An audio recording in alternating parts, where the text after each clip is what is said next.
Former Fed Chairman Paul Volcker. Getty Images. Volcker, "We barely knew her." The Federal Reserve approved a plan to scale back a controversial Obama-era rule that limited certain types of risky trading, but got blamed for making the financial crisis worse. The restrictions, codified in a section of the 2010 Dodd-Frank financial reform law called the Volcker Rule, all but killed the ability of banks with federally insured deposits to trade with their own accounts. The rule, named after the former Fed chairman Paul Volcker, was one of the most hated on Wall Street since it limited profits at firms like Goldman Sachs, which depend on trading revenue. The revamp, which the Fed approved on Wednesday, would ease some of those rules, which Wall Street has called overly complicated and unfair.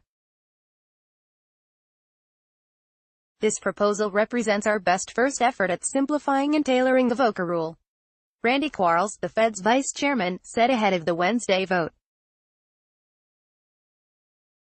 Still, the proposed rules come after several Wall Street banks, including J.P. Morgan Chase and Citigroup, reported their most profitable quarters ever, thanks to heightened trading and tax breaks.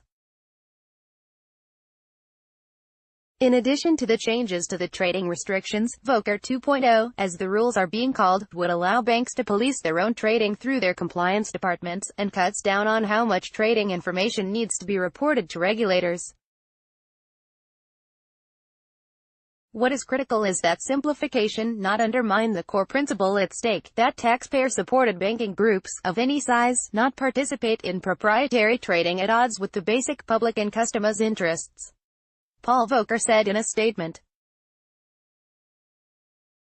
"I trust the final rule will strongly maintain that position by, as intended, facilitating its practical application." Wall Street critics sought to paint the changes as dangerous to the markets and could lead to another financial collapse.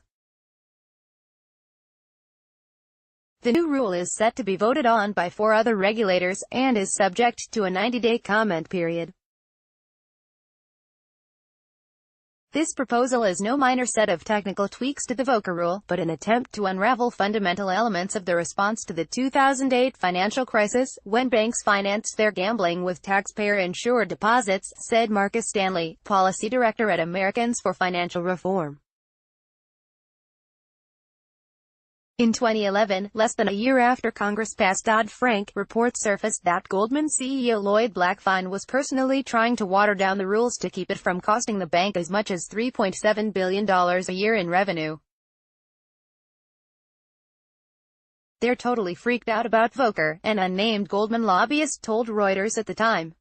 "People are working on that a lot, with agency staff, with lawmakers, you name it."